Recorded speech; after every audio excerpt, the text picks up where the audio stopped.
வணக்கம். இன்றைக்கி நம்ம பார்க்க போகிற சமையல் என்னென்னு பார்த்தீங்கன்னா, ஒரு 8 வகையான சைடிஷ் ரெசிபி தான் பார்க்க போகிறோம். இட்லி, தோசை, ஊத்தப்பம் எல்லாத்துக்குமே சூப்பராக இருக்கும். ஸோ வாங்க எப்படி செய்யலாங்கிறத பார்க்கலாம். வாங்க இந்த அருமையான ஹோட்டல் சாம்பார் எப்படி செய்யலாங்கிறத பார்க்கலாம். குக்கர் எடுத்துக்கலாம். இதில் பார்த்தீங்கன்னா இந்த டம்ளரில் தான் நான் எடுத்திருக்கேன். 1 டம்ளர் அளவுக்கு துவரம் பருப்பு அளந்து இந்த பவுலில் போட்டு வச்சுருக்கேன். இது வந்து ஒரு 100 கிராம் அளவு இருக்கும். அதே டம்ளரில் 1/4 டம்ளர் அளவுக்கு பாசிப்பருப்பு. இப்போ இதை வந்து நல்லா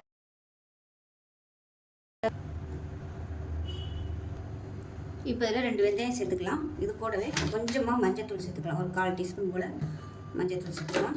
கொஞ்சமாக எண்ணெய் விட்டுக்கலாம். ஏன்னா பொங்கி வராமல் இருக்கிறதுக்காக ஒரு 2-3 சொட்டு எண்ணெய் விட்டுக்கலாம். அது மூடி வச்சுட்டு நல்லா பருப்பு வந்து மசிஞ்சு வர அளவுக்கு எத்தனை விசில் வைக்க முடியுமோ அத்தனை வச்சுக்கோங்க. நான் வந்து ஒரு 5 விசில் விட்டுட்டு ஸ்டீம் போனதுக்கப்புறம் பார்க்கலாம். இப்போ ஒரு பேன் எடுத்துக்கலாம். இதில் வந்து நல்லா ஒரு 3 டீஸ்பூன் அளவுக்கு எண்ணெய் விட்டுக்கலாம். இப்போ எண்ணெய் நல்லா சூடாயிருச்சு. இதில் வந்து ஒரு 20 வரமிளகாய் எடுத்திருக்கேன். இது வந்து ரொம்ப குட்டியாக இருக்குது பாருங்கள்.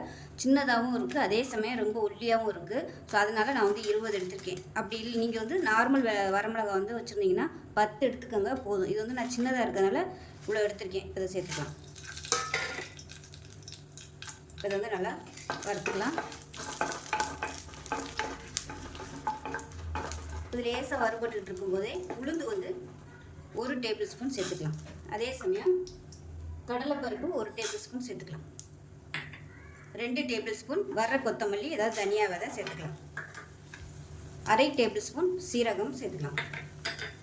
இதை வந்து நல்லா வறுத்துக்கலாம். அடுப்பு வந்து மீடியத்திலே வச்சு நல்லா வாசனை வர அளவுக்கு வறுத்துக்கலாம்.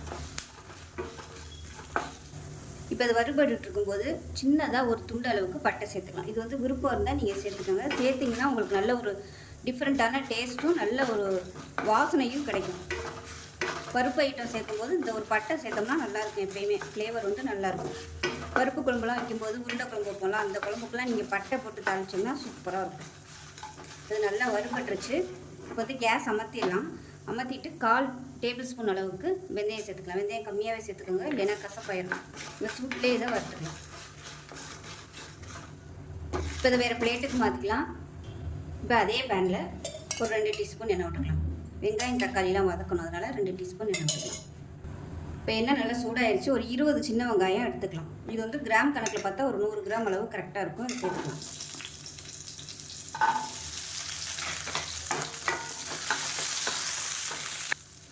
இந்த சாம்பாருக்கு சின்ன வெங்காயம் சேர்த்திங்கன்னா தான் உங்களுக்கு நல்ல ஃப்ளேவராகவும் இருக்கும், டேஸ்ட்டாகவும் இருக்கும். பெரிய வெங்காயம் சேர்க்குறனாலும் சேர்த்துக்கலாம், ஆனால் அது வந்து டேஸ்ட்டு கம்மியாக கொடுக்கும். இப்போ வெங்காயம் கொஞ்சம் நல்லா வதங்கிடுச்சு. இப்போ வெங்காயம் லேசாக ப்ரௌன் கலரில் வர ஆரம்பிச்சிச்சு. இந்த ஸ்டேஜில் மீடியம் சைஸாக 2 தக்காளி, இதுவும் ஒரு 100 கிராம் அளவுக்கு சேர்த்துக்கலாம். ஒரு கொத்து கருவேப்பிலையில் சேர்த்துக்கலாம். வெங்காயம் தக்காளி நல்லா வதங்கிடுச்சு. 2 டேபிள் ஸ்பூன் தேங்காய் சேர்த்துக்கலாம். தேங்காய் வந்து இந்த அளவுக்கு சேர்த்திங்கன்னா போதும். 1 டேபிள் ஸ்பூன் பொட்டுக்கடலை. எல்லாத்தையும் நல்லா வதக்கி விட்டுட்டு ஆற விட்டு நல்லா நைஸாக அரைச்சிக்கலாம். கேஸ் அமர்த்திடலாம். ரொம்ப வதக்கணும்னு அவசியம் இல்லை. பொட்டுக்கடலையும் வெங்காயம் சேர்த்துட்டு இந்த சூட்லேயே வதங்கிடுவோம். இது நல்லா ஆறட்டும். ஆறினதுக்கப்புறம் அரைச்சிட்டு பார்க்கலாம். ஃபஸ்ட்டு வந்து இந்த பொடியை அரைச்சிக்கோங்க. பொடியை அரைச்சிட்டு அதுக்கப்புறமா இந்த வெங்காயம் தக்காளி எல்லாம் போட்டு நல்லா நைஸாக அரைச்சிட்டு பார்க்கலாம். இப்போ சாம்பார்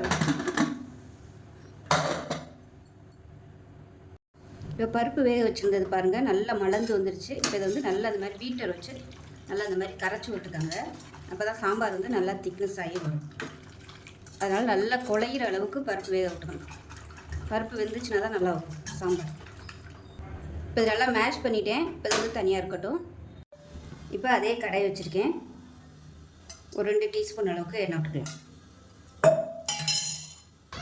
இப்போ எண்ணெய் நல்லா சூடாயிடுச்சு. இதில் வந்து ஒரு 10 சின்ன வெங்காயம் சேர்த்துக்கலாம்.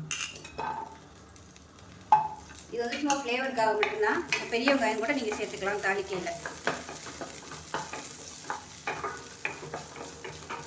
இப்போ இது கூடவே மீடியம் சைஸாக ஒரு தக்காளி சேர்த்துக்கலாம்.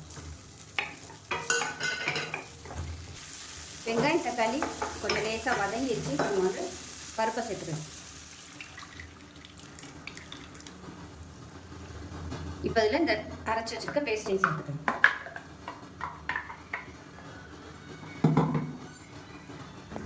இப்போ மிக்ஸி அரைச்சிட்டு அதை தனியாக சேர்த்துக்கலாம். இந்த சாம்பார் வந்து நல்லா திக்காகவே இருக்கும். அதனால் தாராளமாக தண்ணி எவ்வளோ ஊற்றுறமோ அந்த அளவுக்கு நல்லாயிருக்கும். நீங்கள் ஒரு வேளை செஞ்சீங்கனாலே ஒரு 2 வேளைக்கு வச்சுக்கலாம். இப்போ இன்னொன்றுமா தண்ணி சேர்த்துக்கலாம். நான் வந்து 1 டம்ளருக்கு தண்ணி சேர்க்குறேன். இப்போ உப்பு சேர்த்துக்கலாம். நான் இன்னும் எதுக்குமே உப்பு போடலை, இப்போ தான் உப்பு சேர்த்துருக்கேன். டேஸ்ட் பண்ணிவிட்டு பத்திரம்னா சேர்த்துக்கலாம். இப்போ லைட்டாக கொதிக்க ஆரம்பிக்குது. இந்த ஸ்டேஜில் ஒரு நெல்லிக்காய் சைஸுக்கு புளி சேர்த்துக்கலாம். புளி வந்து ஆப்ஷனல் தான், உங்களுக்கு பிடிக்கும்னா நீங்கள் சேர்த்துக்கோங்க, இல்லைன்னா வேணாம். இப்போ சாம்பார் நல்லா கொதிச்சிருச்சு. இப்போ அவ்வளோதான். மேலாப்பில் கொத்தமல்லியில் சேர்த்துக்கலாம். இப்போ இதில் 1 டீஸ்பூன் அளவுக்கு சர்க்கரை சேர்த்துக்கலாம். வெல்லம் இருந்துச்சுன்னா வெல்லம் சேர்த்துக்கோங்க. நான் வந்து நாட்டு சர்க்கரை வந்து சேர்த்துருக்கேன். இதை கலந்துக்கலாம். அப்போ தான் உங்களுக்கு அந்த புளிப்பு காரம் எல்லாத்தையுமே நல்லா பேலன்ஸ் பண்ணி கொடுக்கும். இப்போ இதுக்கு வந்து ஒரு தாளிப்பு கொடுத்துக்கலாம். இப்போ இதில் கொஞ்சமாக நெய் சேர்த்துருக்கேன். நெய்யில் தாளிச்சிங்கன்னா நல்லாயிருக்கும். இல்லைன்னா நீங்கள் சாதாரண எண்ணெயிலே தாளிச்சிக்கோங்க. கடுகு, சீரகம், கருவேப்பிலை போட்டிருக்கேன். பெருங்காயம். இதில் வந்து நான் வரமிளகா சேர்க்கல, ஏன்னா சாம்பார் நல்லா காரமாக இருக்கிறதுனால நான் வரமிளகா சேர்க்கல. இல்லைன்னா வரமிளகா போட்டு தாளிச்சிக்கலாம். வச்சுக்கலாம்.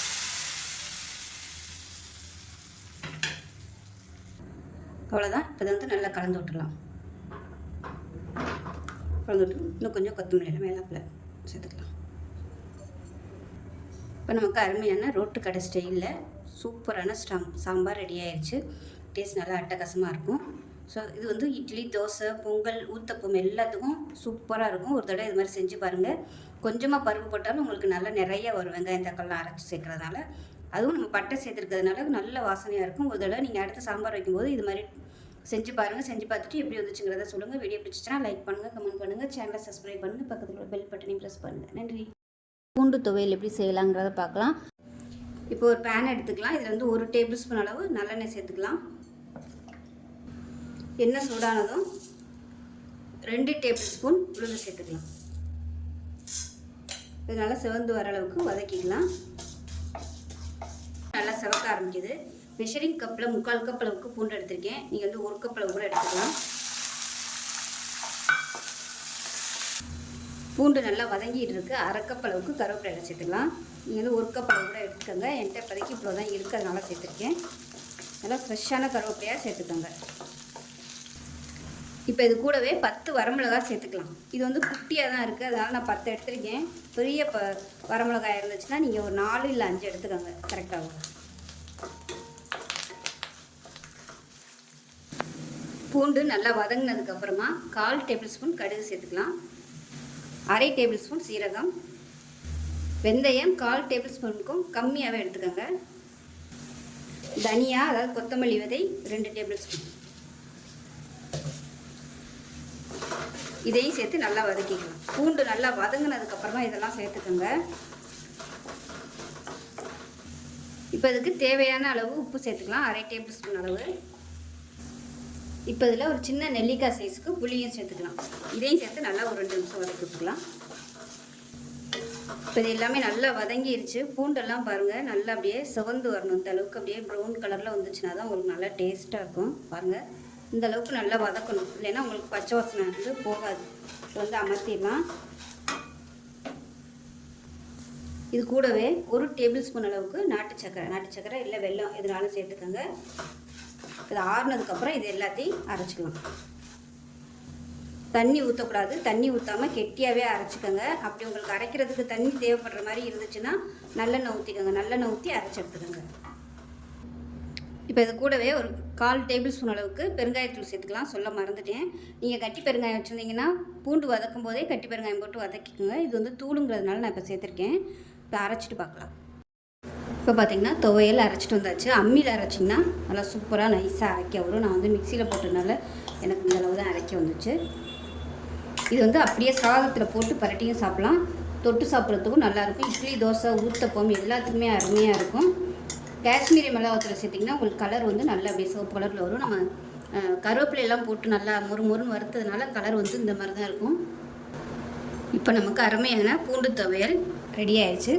இட்லி, தோசை, சப்பாத்தி சூப்பராக இருக்கும். எல்லாத்துக்குமே சாதத்தில் நல்லெண்ணெய் ஊற்றி பசங்க சாப்பிட்டிங்கனாலும் நல்லா அட்டகாசமாக இருக்கும். பசியின்மை, ஜீரண சக்தி, பித்தம் எல்லாத்துக்குமே இந்த துவையல் வந்து சாப்பிட்டிங்கன்னா உங்களுக்கு நல்ல பலன் கிடைக்கும்.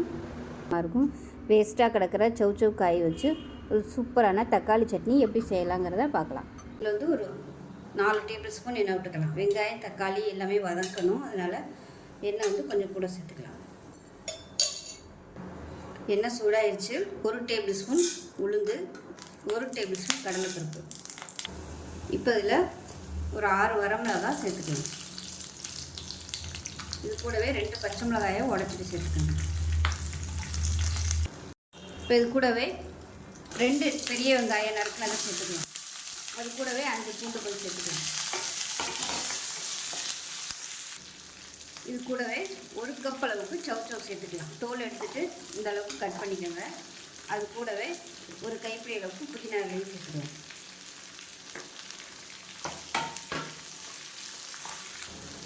இப்போ இதில் தேவையான அளவுக்கு உப்பு சேர்த்துக்கலாம். இப்போ வெங்காயம் லேசாக வதங்க ஆரம்பிச்சிருச்சு. மீடியம் சைஸாக 2 தக்காளி கட் பண்ணதை சேர்த்துக்கலாம். இப்போ இது எல்லாமே நல்லா வதங்கணும். இப்போ பாருங்கள், எல்லாமே நல்லா வதங்கிருச்சு. இப்போ இதில் வந்து ஒரு 3 டேபிள் ஸ்பூன் அளவுக்கு துருவன தேங்காய் சேர்த்துக்கலாம். கேஸ் அமர்த்திடலாம். அந்த சூட்லேயே வந்து பரட்டி விட்டுக்கணும். இது நல்லா ஆறுனதுக்கப்புறம் அரைச்சிட்டு பார்க்கலாம். இப்போ சட்னி அரைச்சாச்சு. மிக்ஸி அலசிட்டு சேர்த்துக்கலாம். இந்த சட்னி வந்து தண்ணியாகவும் வச்சுக்கலாம், கெட்டியாகவும் வச்சுக்கலாம். இப்போ அதில் வந்து கடுகு உளுந்து பெருங்காயம் போட்டு தாளிச்சிருக்கேன், அதை சேர்த்துக்கலாம். கருவேப்பிலை இருந்து நீங்கள் சேர்த்துக்கோங்க. இப்போ கலந்து விட்டுடலாம். இப்போ நமக்கு அருமையான சௌச்சௌ சட்னி ரெடி ஆகிடுச்சு. ஸோ டேஸ்ட்டு சூப்பராக இருக்கும். இதில் வந்து நம்ம சௌச்சௌ சேர்த்துருக்கோன்னு சொன்னால் தான் தெரியும், இல்லைன்னா நார்மல் சட்னி மாதிரி தான் இருக்கும். கண்டிப்பாக இதே மாதிரி செஞ்சு பாருங்கள். ரொம்ப ஆரோக்கியமான ஒரு ரெசிபி. இட்லி தோசை ஊத்தப்பம் எல்லாத்துக்குமே அருமையாக இருக்கும். மதுரை ஸ்பெஷல் கார சட்னி எப்படி செய்யலாங்கிறத பார்க்கலாம். இந்த சட்னி இப்போ ஒரு மிக்ஸி ஜார் எடுத்துக்கலாம். இது வந்து ஒரு 20லேருந்து 25 சின்ன வெங்காயம் சேர்த்துக்கலாம். இதோட 10 பல் பூண்டு சேர்த்துக்கலாம். இது கூடவே 10 வரமிளகாய். இது வந்து ரொம்ப குட்டியாக இருக்குது பாருங்கள், பார்க்கையிலே தெரியுது எந்த அளவுக்கு குட்டியாக இருக்குன்னு. ஸோ அதனால் நான் வந்து ஒரு 10 எடுத்திருக்கேன். பெருசாக இருந்துச்சுன்னா சாதாரண வரமிளகாய் ஒரு 5 எடுத்துக்கோங்க போதும். காஷ்மீரி மிளகாய் வத்தல் ஒரு 3. இது வந்து கலருக்காக மட்டும்தான். இது கூடவே புளி பேஸ்ட்டு, ஏன்னா கொட்டையெல்லாம் இருக்குங்கிறதுனால கரைச்சி எடுத்து வச்சுருக்கேன். சுத்தமான புளியாக இருந்துச்சுன்னா நீங்கள் டேரெக்டாக அப்படியே சேர்த்துக்கோங்க. ஒரு சின்ன நெல்லிக்காய் சைஸுக்கு சேர்த்துக்கோங்க புளி. இது கூடவே வெல்லம் ஒரு சின்ன பீஸ் பார்த்திங்கன்னா சேர்த்துக்கலாம். ஒரு 3 பீஸ் சேர்த்துருக்கேன் சின்ன சின்னதாக. இது கூடவே மீடியம் சைஸாக 2 தக்காளி சேர்த்துக்கலாம். இப்போ இதுக்கு தேவையான உப்பு சேர்த்துக்கலாம். உப்பு வந்து கம்மியாக தான் பிடிக்கும், ஏன்னா நம்ம வத்த விடுறதுனால. அதனால் போடும்போது கம்மியாகவே சேர்த்துக்காங்க. பத்தலைன்னா அப்புறம் சேர்த்துக்கலாம். அது வந்து தண்ணி ஊற்ற வேணாம், அரைச்சிட்டு வந்துட்டு பார்க்கலாம். இப்போ நல்லா நைஸாக அரைச்சாச்சு, தனியாக இருக்கட்டும். இப்போ ஒரு பேன் எடுத்துக்கலாம். இதில் வந்து தேவையான அளவுக்கு நல்லெண்ணெய் சேர்த்துக்கலாம். நல்லெண்ணெயில் செஞ்சிங்கன்னா தான் நல்லாயிருக்கும் இந்த சட்னி. இப்போ எண்ணெய் நல்லா சூடாகிடுச்சு. 1 டீஸ்பூன் போல் கடுகு சேர்த்துக்கலாம். 1 டீஸ்பூன் உளுந்து சேர்த்துக்கலாம். இது கூடவே ஒரு கொத்து கருவேப்பிலையில் சேர்த்துக்கலாம். கடுகு உளுந்து நல்லா பொரிஞ்சிருச்சு. இப்போ இதில் வந்து பெருங்காயம் சேர்த்துக்கலாம். சேர்த்துட்டு கலந்து விட்டுக்கலாம். கலந்துட்டு நம்ம அரைச்சி வச்சுருக்க இந்த தக்காளி மிளகாய் பேஸ்ட்டாக சேர்த்துக்கலாம். சேர்த்துட்டு நல்லா கலந்து விட்டுக்கலாம். இப்போ மிக்ஸியை அலசிட்டு கொஞ்சமாக தண்ணி சேர்த்துக்கிறேன். ரொம்ப ஊற்றிடாதீங்க, டேஸ்ட் வந்து மாறிடும். அம்மி இருந்துச்சுன்னா அந்த சட்னி வந்து அம்மியில் செய்யுங்க, சூப்பராக வரும். இது நல்லா கலந்து விட்டுட்டு எண்ணெய் பிரிஞ்சு வரட்டும். இப்போ பாருங்கள், நல்லா எண்ணெயெல்லாம் பிரிய ஆரம்பிச்சிருச்சு. இந்த ஸ்டேஜ் வரைக்கும் நல்லா வறுத்து விட்டுக்கலாம். அமர்த்திடலாம், அவ்வளோதான். இந்த ஸ்டேஜில் உப்பு செக் பண்ணி பார்த்துட்டு உப்பு பத்தலைன்னா சேர்த்துக்கலாம். இப்போ பாருங்கள், அருமையான கார சட்னி ரெடி ஆயிடுச்சு. மதுரை ஸ்டைலில் சூப்பராக இருக்கும். இந்த இட்லி தொட்டு சாப்பிட்டோம்னா அவ்வளோ அமிர்தமாக இருக்கும். இனிப்பு காரம் புளிப்பு இது 3 கலந்த சுவையில் சூப்பராக இருக்கும். சௌச்சௌ தக்காளி கடையில் எப்படி செய்யலாங்கிறத பார்க்கலாம். இப்போ ஒரு குக்கர் எடுத்துக்கலாம். மெஷரிங் கப்பில் 1 கப் வர அளவுக்கு சௌச்சௌ எடுத்துருக்கேன். தோல் எடுத்துகிட்டு சேர்த்துக்கோங்க. இந்த அளவுக்கு கட் பண்ணிங்கன்னா போதும். நம்ம வெந்ததுக்கப்புறமா கடையை தான் போகிறோம், அதனால் ரொம்ப பொடியாக கட் பண்ணணும்னு அவசியம் இல்லை. இப்போ அதில் மீடியம் சைஸாக ஒரு 3 தக்காளி பொடியாக கட் பண்ணி வச்சுருக்கேன், அதை சேர்த்துக்கலாம். இது கூடவே ஒரு 5-6 பல் பூண்டு சேர்த்துக்கலாம். 6 பச்சை மிளகாய் சேர்த்துக்கலாம். சின்ன சைஸுக்கு புளி சேர்த்துக்கலாம். ஒரு கைப்பிடி அளவுக்கு கொத்தமல்லி இலை சேர்த்துக்கலாம்.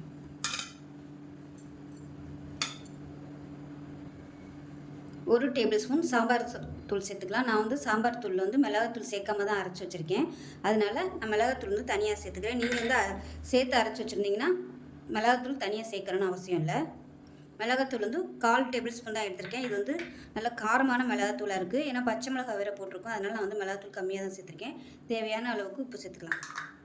இப்போ தண்ணி சேர்த்துக்கலாம். 1/4 டேபிள் ஸ்பூன் மஞ்சள் சேர்த்துக்கலாம். இப்போ குக்கரை மூடி வச்சுட்டு 6 விசில் விட்டுட்டு ஸ்டீம் போனதுக்கப்புறம் பார்க்கலாம். பார்த்திங்கன்னா இந்த மாதிரி தான் இருக்கும். இப்போ இதை வந்து நம்ம மேஷர் வச்சு நல்லா மசிச்சு விட்டுக்கலாம். இப்போ இது எல்லாத்தையுமே நல்லா மசிச்சு விட்டுக்கலாம். பிளெண்டர் இருந்துச்சுன்னா நீங்கள் அதை வச்சு கூட நீங்கள் அப்படியே ஒரு ஓட்டிக்கலாம். நல்லா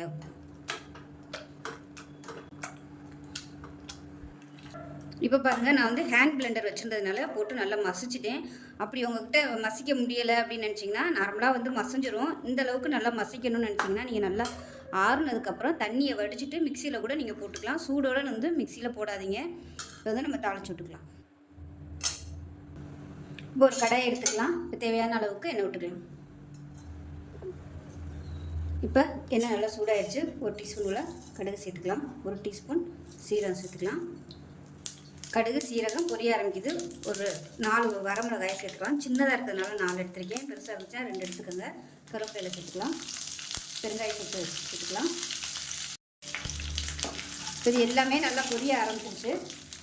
இப்போ இதில் ஒரு கைப்பிடி அளவுக்கு பெரிய வெங்காயம் பொடியாக கட் பண்ணி சேர்த்துக்கலாம். இப்போ வெங்காயம் நல்லா ப்ரௌன் கலரில் வதங்கிருச்சு. நம்ம வந்து கடைஞ்சி வச்சுருக்க இதை சேர்த்துக்கலாம். எவ்வளோவுக்கு தண்ணி வேணுமோ அந்தளவுக்கு தண்ணி ஊற்றி கலந்துக்கோங்க.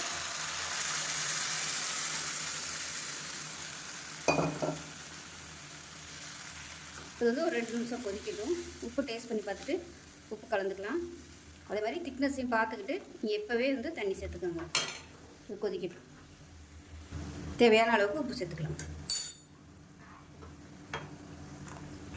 இப்போ நல்லா கொதிச்சிருச்சு. லாஸ்ட்டாக கருவேப்பிலை வந்து கிள்ளி போட்டு அமர்த்திடலாம். அவ்வளோதான். அருமையான ஒரு சௌ தக்காளி கடையில் ரெடி ஆயிடுச்சு. இட்லி, தோசை, பொங்கல், ஊத்தப்பம் எல்லாத்துக்குமே அருமையாக இருக்கும். ஸோ ரொம்பவும் ஆரோக்கியமான ஒரு ரெசிபி. செஞ்சு பாருங்கள். செஞ்சு பார்த்துட்டு எப்படி வந்துச்சுங்கிறத சொல்லுங்கள். வீடியோ பிடிச்சுன்னா லைக் பண்ணுங்கள், கமெண்ட் பண்ணுங்கள், சேனலை சப்ஸ்கிரைப் பண்ணுங்கள், பக்கத்தில் உள்ள பெல் பட்டனையும் ப்ரெஸ் பண்ணுங்கள். நன்றி. இப்போ கொத்தமல்லி, புதினா எல்லாமே போட்டு ஒரு தேங்காய் சட்னி ரெடி பண்ணிக்கலாம். மெஷரிங் கப்பில் 1 கப் அளவுக்கு பொட்டுக்கடலை, 1/4 கப் அளவுக்கு ஒரு சட்னி ரெடி பண்ணிக்கலாம். கொத்தமல்லி, புதினா எல்லாமே போட்டு மெஷரிங் கப்பில் 1 கப் அளவுக்கு துருவன தேங்காய், 1/4 கப் அளவுக்கு பொட்டுக்கடலை எடுத்திருக்கேன். ஒரு பிடி அளவுக்கு புதினா, கொத்தமல்லி, காரத்துக்கு தகுந்த மாதிரி ஒரு 4 பச்சை மிளகாய் எடுத்திருக்கேன். சின்ன துண்டு புளி, சின்னதாக இஞ்சி வந்து இந்த அளவுக்கு சேர்த்துக்கோங்க. ரொம்ப சேர்த்திங்கன்னா உங்களுக்கு ஃப்ளேவர் அதிகமாக இருக்கும். அதே மாதிரி ஒரே ஒரு பூண்டு, ஒரு 4 சின்ன வெங்காயம். இப்போ இது எல்லாத்தையுமே அரைச்சிக்கலாம். தேவையான அளவு உப்பு போட்டுட்டு நல்லா கெட்டியாக அரைச்சிக்கலாம். இப்போ நமக்கு சட்னி ரெடி ஆகிடுச்சு. இப்போ இதில் கடுகு, சீரகம், பெருங்காயம், கருவேப்பிலை, வரமிளகாய் போட்டு தாளிச்சிருக்கேன். எப்பயும் போல் தாளித்து கொட்டிக்கலாம். இன்றைக்கி நம்ம பார்க்க போகிற சமையல் அருமையான ஒரு மிளகாய் சட்னி எப்படி செய்யலாங்கிறத பார்க்க ஒரு மிக்சி ஜார் எடுத்துக்கலாம். இதில் பார்த்தீங்கன்னா மீடியம் சைஸாக ஒரு தக்காளி சேர்த்துக்கலாம். இந்த மாதிரி கட் பண்ணிக்கோங்க. இதோட ஒரு 4 பல் பூண்டு சேர்த்துக்கலாம். கொஞ்சமாக புளி சேர்த்துக்கலாம். இது கூடவே 18 வரமிளகாய் சேர்த்துக்கலாம். இது வந்து சின்னதாக இருக்கிறதுனால 18 எடுத்திருக்கேன். பெருசாக இருந்தால் உங்கள் காரத்துக்கு தகுந்த மாதிரி எடுத்துக்கோங்க.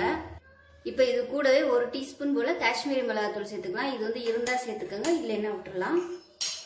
இப்போ இதுக்கு தேவையான அளவுக்கு கல்லுப்பு சேர்த்துக்கலாம். இப்போ இதை வந்து தண்ணி ஊற்றாமல் அரைச்சிட்டு வந்துட்டு பார்க்கலாம். இப்போ பாருங்கள், இந்த அளவுக்கு நல்லா நைஸாக அரைச்சிக்கணும், தண்ணி ஊற்றக்கூடாது.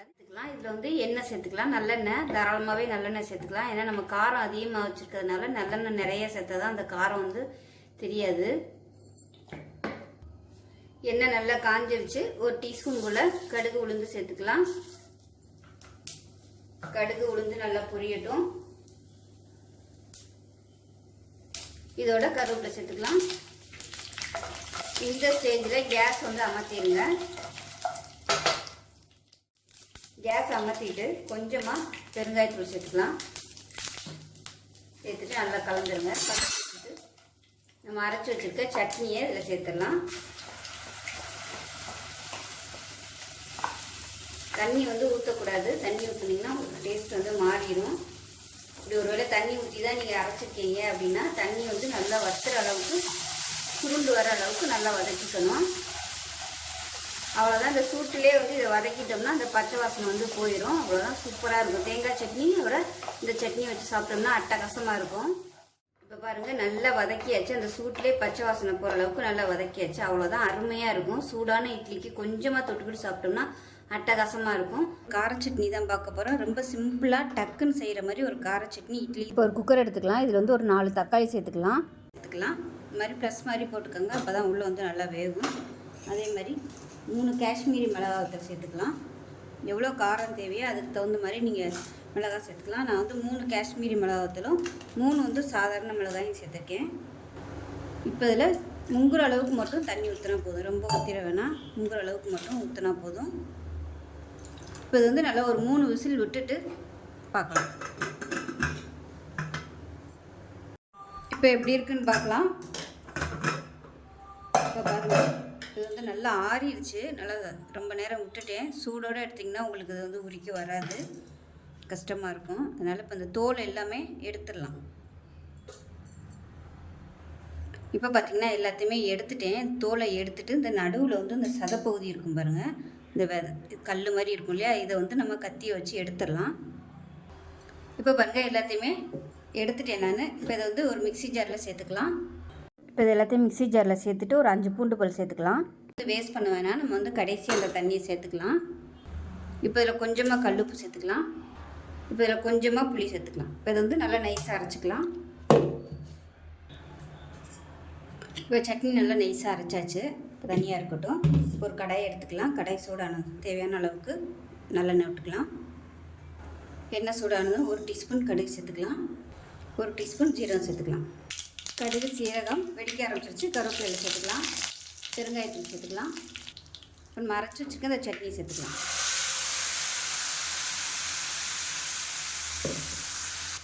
இப்போ இந்த வேக வச்ச தண்ணி இருக்கு இல்லையா, இதை வந்து அப்படியே மிக்சியில் சேர்த்துட்டு அலசிட்டு அப்படியே சேர்த்துக்கலாம்.